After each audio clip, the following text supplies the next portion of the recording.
Uniaxial Loading. So this is a pencil test coupon built down in a nice standard shape. Put that in the machine, you just pull it apart. And what we found here is that these things fail at different angles. So that's something that we should be aware of. I mean, this one here on the left there failed nice and straight across, okay? Whereas this one here failed at a 45. So, this might require a bit of explanation there. I mean, they're not, especially the one on the right, it didn't fail straight across as you would expect. All we did was just pull them at that point, but it ended up failing at 45, as I'm showing. Okay. So on Friday, we went through a little bit of a deal where we looked at, okay, if we have this bar and we apply an angled force to it, let's throw some trig at that and figure out what the normal and shear, we ended up getting stresses there.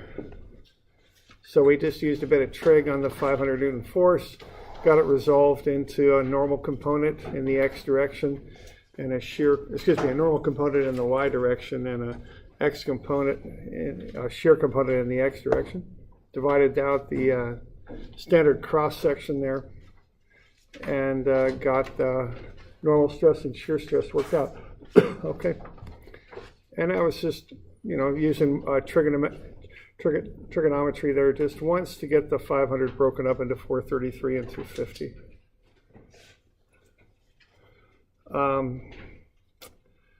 All right, now the next thing we did here was we kind of did a similar thing, but we just changed what was at an angle. So on this one here, we had the force at an angle. We ran it again, but this time we had the plane that we were analyzing at an angle. So if that's the case, we basically used trigonometry twice. Once to get that 500 newtons aligned with that angled cross section, and a second time to find the area of the cross section. So when we did the first time there, we took 500 times sine 60 and cosine 60, and that got us the components of the force that were normal and parallel to that plane. But then what we did too is we just divided the standard cross-sectional area by cosine 30 to get the area of that angled plane. So we ended up using trigonometry twice there, okay. So what we're getting out of this is every plane in that bar there has some sort of stress on it, a combination of normal and shear. And that you can find that just by doing some trig and some basic force over area kind of stuff, okay? So that's the basics of it. All right. Now so the point here is with these samples that we were looking at is that every plane there has some state of stress on it, and you can find it just by using the applied force and the area and some trigonometry. So we could look at any number of planes running through that bar at many different angles and find stresses on any of them. Okay, so you talk about finding the state of stress on a given plane. All right, and we went through a couple concrete examples of doing that. Now let's look at a more general example, and this is called axial loading, or sometimes uniaxial loading. Uni, that means one. That's probably Latin from the sound of it. I don't know, but uniaxial means one axis. Okay, so if we load something from one axis, let's take a bar and load it. So let's get some conventions going here. Let's say A is the cross-sectional area of the bar. And let's find the force and stress acting on a plane cut at an angle theta with the standard cross-sectional plane. Okay. So what we're going to do here is we're going to use the standard cross-sectional plane as our reference. And then we're going to measure that angle theta counterclockwise as positive. That's the standard convention for doing this. Okay. So what we're going to end up finding there is the area on that angled plane. That's our goal here. So we're going to want to find the stress actually on that plane, and to do that, of course, we've got to find the area of it. So what we've got then is that plane shown here cut open, and then we got this load P that we're applying to that bar pulling back to the left, and then we've got normal and shear forces acting on this plane, and the plane is at an angle of theta with the standard cross-sectional plane. Okay. Now we got a new sign convention here that we'll use for shear. What we do is we're looking at this section of the bar like that, and we look at how the shear would affect it. And it's similar to the moment sign convention. If the shear would rotate that section of the bar counterclockwise, that's positive. And if it would rotate that section of the bar clockwise, it's negative, okay? So I just think of pounding a nail through the bar and pounding it into the wall or something like that, and looking how the shear I'm investigating would affect the bar.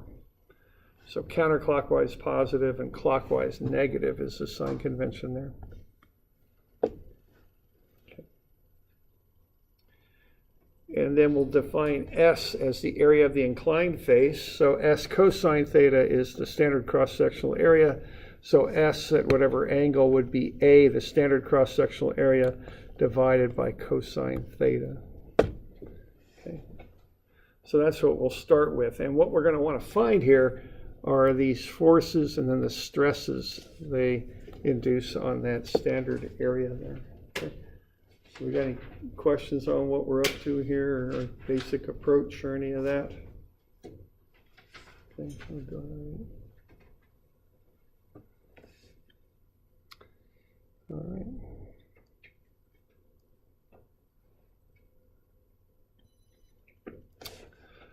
Okay, let's have a look here. So just like what we did before here, if we want to find this normal force, which I'm calling N, that would be the applied force P times the cosine of that angle theta. All right. And then if I want to, so what I'm doing here, if you kind of look at this from an equilibrium perspective, is I've got the normal force I'm applying to the plane, got the shear force parallel to the plane, and I've got that load P that I applied. Now the normal and shear are perpendicular to each other. And then I've got the shear, which is parallel to the plane. That makes an angle of theta with the vertical. So if I extend that normal back, this would be a right angle, so that would be 90 minus theta. And then I got another right angle right there, so that would be 90 minus theta, which is just theta again. So there's my vector kind of diagram that shows the direction of these different forces. Okay. So if I do a little bit of equilibrium there and some forces in the normal direction, I'm going to get the normal force is P cosine theta. Okay. So if I want to get the stress, then I'll just divide both sides by S. That's the area of that plane there. So N over S, which is the normal stress on the plane, is P cosine theta over S. But what S is A over cosine theta. So that normal stress is P cosine squared theta over A. Now keep in mind that A is the standard cross-sectional area. So we always use that so we don't have to calculate that angled area over and over again. You can just plug in your angle theta into this formula and you'll get the stress on that plane. It's P cosine squared theta over A. Okay. So that's the form of that equation that I like to use right there. And so that'll tell you the normal stress on any plane in an axially loaded bar that you'd like to find. Now, back in the day, doing squares, I think, was kind of hard on a slide rule, so they threw some trig identities at that and came up with another form of it. Same equation, these are the same thing. I think we've all moved beyond slide rules, so here's the equation you get in your formula sheet, okay? And that's on the left, maybe about halfway down or so. Okay.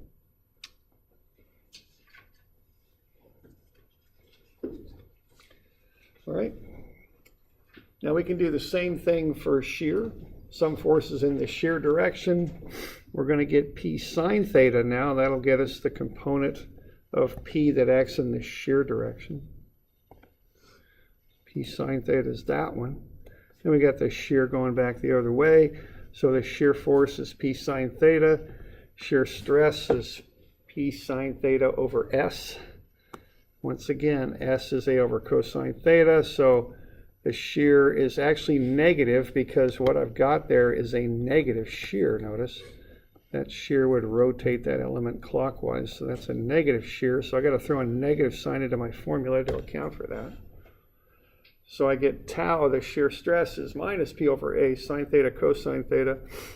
And then again, I can throw a half angle formula at that and end up with a more usable form of the equation down here. This is the one that's commonly used. Tau is negative P over 2A sine 2 theta. Okay. So if we're applying just a straight-on axial force to a bar with a standard cross-sectional area of A, here's how we find the stress on any plane we're interested in, both for normal and shear. Okay.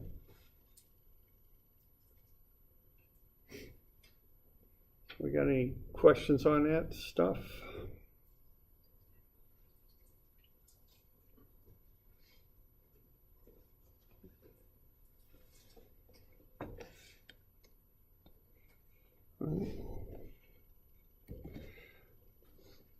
So that's the general formula for finding the normal and shear stress on any plane you want.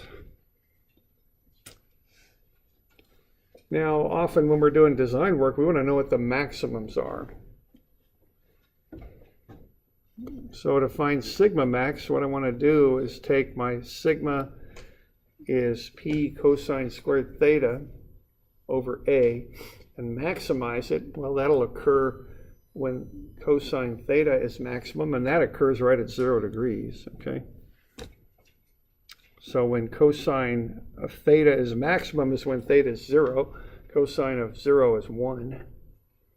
So sigma max is just P over A, and that occurs on the theta equals 0 plane, which is just a standard cross-sectional plane right there. See, that's what we've been calculating all along, is theta max or sigma max when we do the normal stresses, okay? It's just on the standard cross section, it's just P over A, that's about all there is to it. Okay. Now on that plane, the shear minus P over 2A sine theta, sine 0 would be 0, the shear is 0, okay? So on the standard cross-sectional plane, you got the maximum normal stress, P over A, the shear is 0 on that plane. Okay. We can do a similar analysis for tau max. We want to maximize this time minus P over 2A sine 2 theta. Well, that's going to maximize when sine 2 theta is 1. 2 theta would either be 90 for 1 or 270 for negative 1. You could use either one. So half of that will get you theta is 45, theta is 135. Okay, so those are the angles at which the maximum shear stress occurs. Minus P over 2A sine 90 and minus P over 2A sine 270. We get minus P over 2A, positive P over 2A. Okay, so what that tells us is the maximum shear occurs on the 45 degree planes, 45 and 135, and its magnitude is P over 2A, which is sigma max over 2. Okay. And if you want to find the normal stress on the 45 degree planes, if you plug in 45 into the normal stress formula, it comes out to be P over 2A, or minus, it's just P over 2A is what it comes out to be. All right. It's a lot of information there, but basically what we're finding here is the formulas to find the shear normal stress on any plane in an axially loaded bar are right there. They're on your formula sheet. And then to find the maximums, it's P over 2A at an angle of 0. That's the maximum normal stress. The shear 0 on that plane. And it's plus or minus P over 2A for the maximum shear stress. That's on the 45-degree planes. And the normal stress there is P over 2A also. Okay.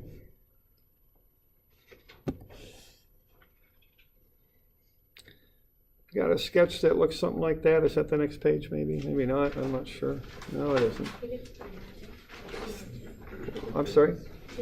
292. Okay, so that's 292. Thanks. I want you to fill this in.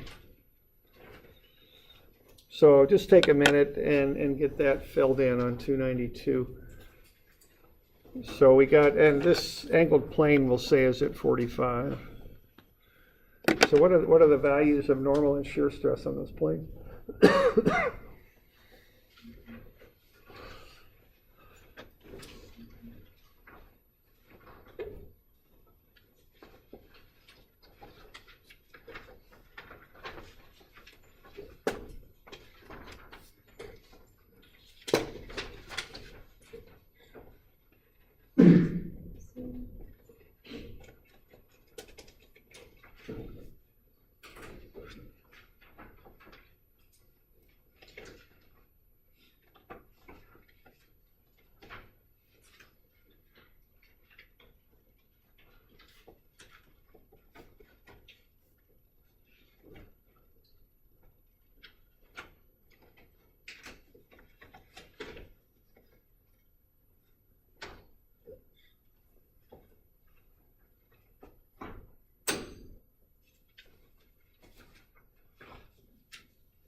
Right.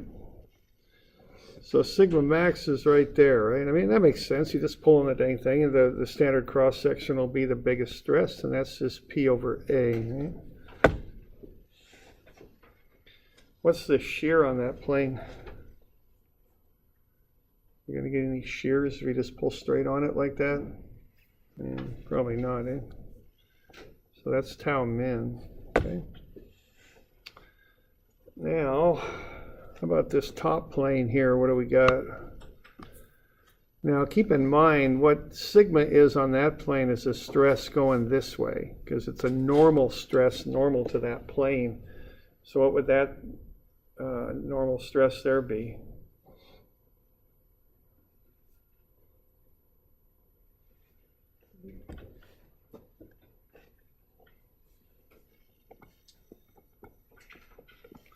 Not much going on here, man.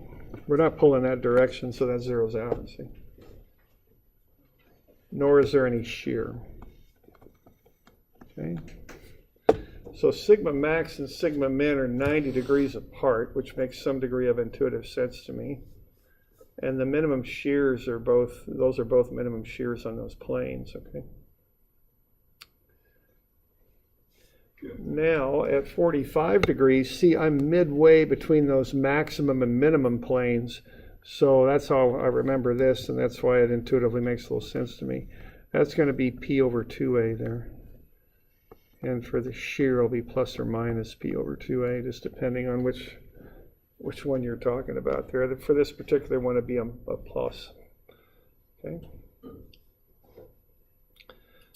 So start with the standard cross section. Sigma is maximum on that.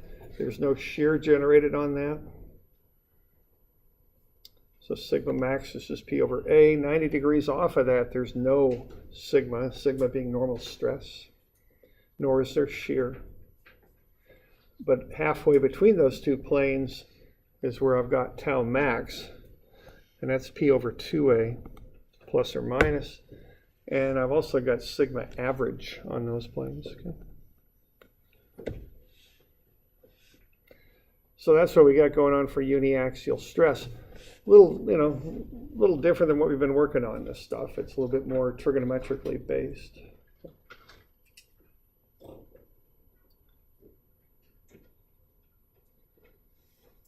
So we're good with that?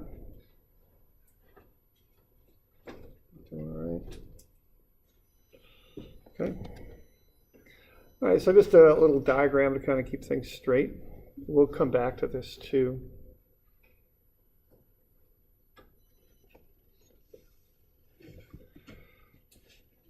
So what kind of failure do we got there on the left? Is that a normal stress failure, shear failure? What is it? Normal. Yeah, it's normal because it's just straight on, pulled right apart. Okay, so normal, axial, whatever you want to call it. How about the one on the right? That's a shear. It's sometimes called a slip failure. They pulled on it like this, but the failure mode ended up kind of doing that, right? Pulled apart. It slipped like that at 45. Okay.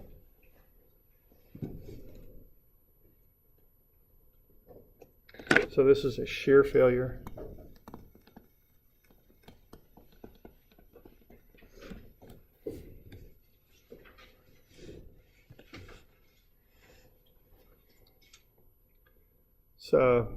Earthquake. I get a lot of earthquakes in Turkey. There's a number of faults that kind of run through that country. So that thing kind of got shook probably laterally. See that crack there above the rebar? Right there. See that angle? It's about 45, isn't it? Cutting across. Okay. Kind of a shear failure there, slipping. Okay. I don't know. That was just normal stress. It just crushed like that. Okay, that's about it. Straight on though, right at 0 degrees. I mean, it's nothing fancy there. Okay.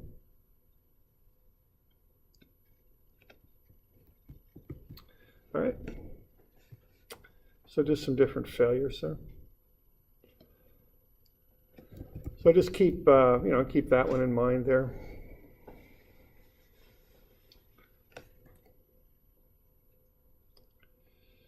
All right. Well, we look at an example here. Let's say we got this bar and we're going to pull on it. And let's find the maximum normal and shear stresses. And the shear stress for theta equals 27 degrees. And normal stress for theta equals 27 degrees. Now, this might seem a little odd to go in here and look at all these different angles, but just probably the best example I can think of this is wood. Now I'm going to give you a kind of an idea on this. It may not make a heck of a lot of sense that you would actually do something this way, but just to illustrate, what if that were wood and there was grain running at 27 degrees? Okay, you think you might want to know the stresses on that grain? Because that's a weak plane in wood, isn't it? I mean, it'll shear pretty readily there. Okay, so that's an example of why you might do this. If you've got a plane that you know to be weak at a given angle, you might want to find the stresses on it, okay? So what I've done here, I got the standard cross-sectional area figured up. Got the force. I don't know, we just crunch the numbers here. Okay, now sigma is P over A cosine squared theta. Theta is pretty simple there, it's just 27. So if I just go 240,000, which is the load, divided by the standard cross-sectional area and multiply it by cosine 27 squared, I'll get the normal stress on that plane. It's 159 megapascals. Okay.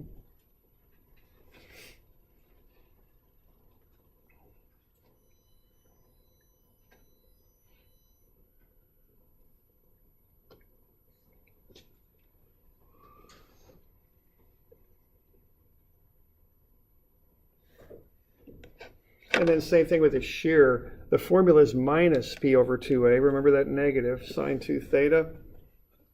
So I get negative times 240,000 divided by 2 times the area times sine of 54. 2 times 27 is 54.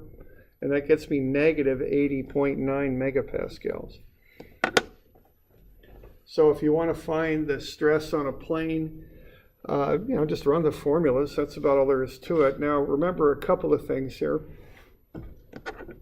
First thing is, by convention, that angle that you plug in starts with the standard cross-section and is positive counterclockwise. Okay? And that's just how they set the equations up. So, but you got to plug the right number into the formula. Okay? You may not be always directly given the proper angle. You might need to figure out what it is to match the formulas. And then the other thing is, remember the proper sign on the load. In this case, it's positive 240,000. Because it's tensile. See, that's positive there in tension. So those are the two things to remember when you're using the formulas.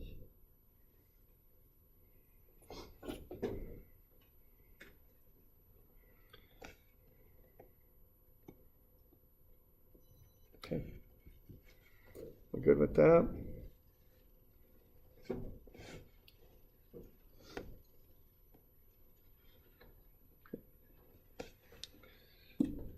So there's a sketch of that plane.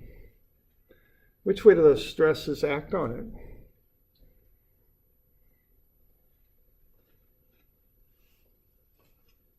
We got a normal stress and we got a shear stress. Yeah, the shear is going to go this way, right? And the reason is it's negative. So that'll rotate the thing clockwise, okay? So think of just taking a board, pounding it into the wall with a nail, and then putting a shear on there. That shear would rotate that thing clockwise, so that's negative.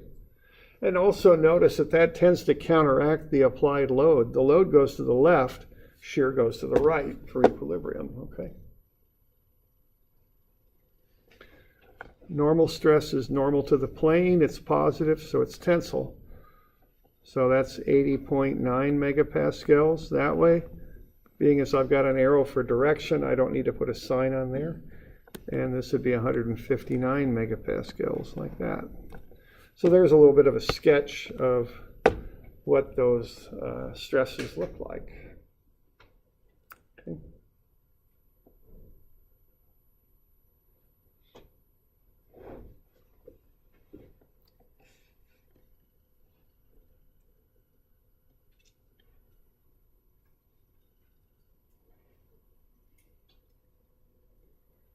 Okay. Now we can find the maximum stresses in the bar too. I mean, you definitely want to know those if you're going to design something. You want to know the maximum stresses, sometimes called the principal stresses for the normal stress. Okay. So there we go. So that's the sketch at 27 degrees. Now if I want to find the maximums, just formulas again.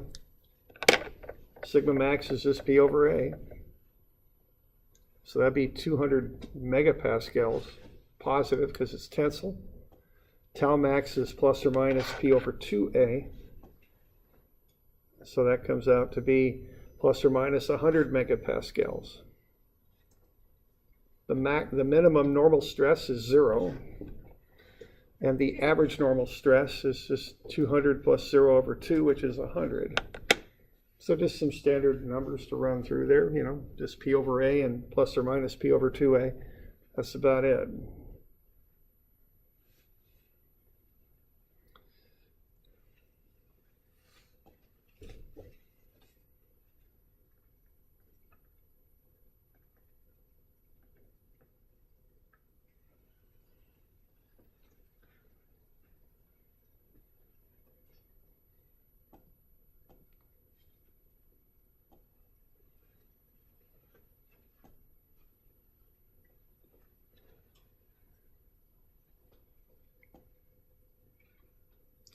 Got any questions on that?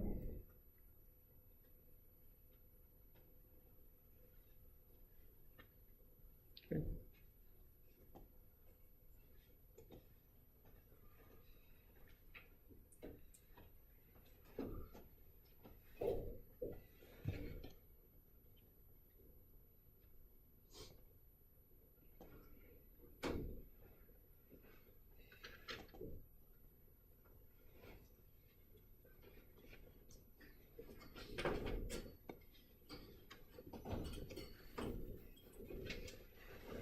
So there's some different planes there cut through the element. I'm using the left side.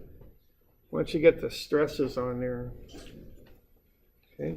There's different ways to figure it out, but what would the stresses look like on those three planes? Both what they are and which directions, the direction that they point. So why don't you see if you can get those on there?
Doing all right with that?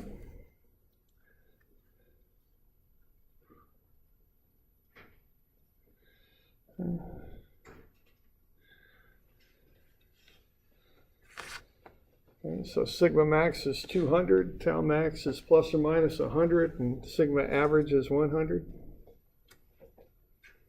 Okay, so that's kind of where we start.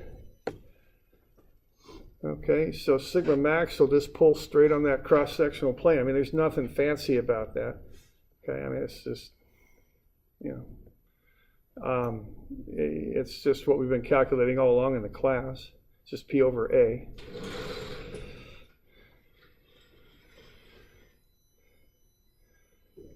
All right, and then now on the 45s, there's two ways to do this. One way is to look at those.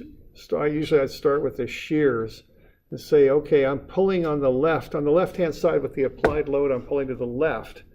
So the shears got to go right to balance that out and hold the thing in equilibrium. Okay, so if that middle shear on the middle sketch there goes right, it's right down. Okay, that's the negative one, because that's going to rotate the element clockwise. And then the normal stress will be sigma average, and that'll just pull up, okay, or pull normal to the plane. And you know, these aren't, you can't really treat stress quite like a vector, but you can kind of see it, right? I mean, if you add those two together, you're going to get that counteracting force that will counteract the load, right? That's being applied. Okay. Similarly, on the bottom one, if the applied force goes to the left, the shear on that plane will go to the right, and if it goes to the right, it goes upright, parallel to the plane. And then the normal stress is normal to the plane. If you kind of add those like vectors, they do that. Okay, that's how I think about it. Now, you could also do it by calculating if you wanted. I mean, you know, this is more of a visual approach, just kind of saying, okay, this is going this way and that's going that way and that kind of thing. But you could also do it with calculations, because see, you can actually, instead of using these sigma max formulas, use the actual find the stress at a given angle formulas, the general formulas. Tau is minus P over 2A sine 2 theta. And if you do that, the 45-degree plane right there, that would be minus 240,000, which is P over 2 times the area, 2 times 0.0012, times sine of twice 45. Well, twice 45 is 90. So that would get you negative 100 on the 45-degree plane, and sure enough, that's negative there. So you can do these visually, or you can do them calculating style. And then you can find tau 135. Run the same formula, just plug in 135. The formula's 2 theta though, sine of 2 theta. So twice 135 is 270. All right. So tau 135 is positive 100, and sure enough, that one's positive. That one, if you pounded a nail in this board and applied that shear to it, that would wrap around counterclockwise, okay? So you can either just kind of look at them and sketch them in the proper direction, or you can run the numbers on them. Either one, whatever you're more comfortable with is fine. Okay.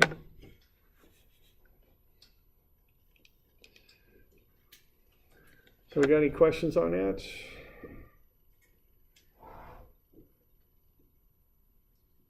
Doing all right. So that's uniaxial stress, okay? You know, that's just pulling on one of these samples or any sort of just single load. You can find what the effects are at any given angle plane you want. Now the next place we'll go will be biaxial stress, okay? Which is, you know, very common out there in the physical world that we work in. A lot of times when we're designing stuff, we break it up into two-dimensional situations is what we do. So if you get into biaxial, then you'll start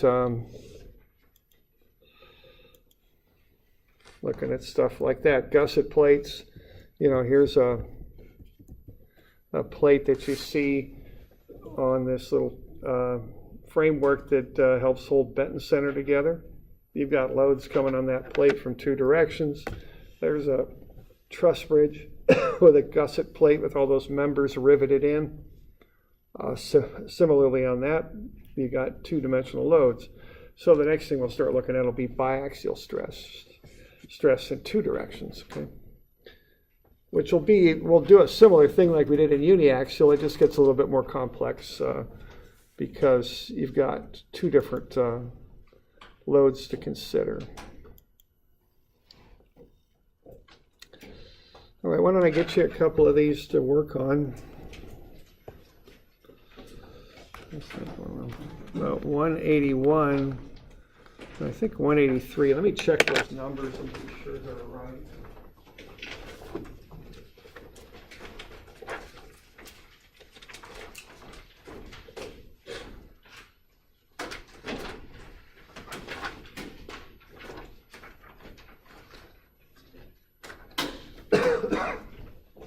Now 181, you want to watch your signs and the angles you use.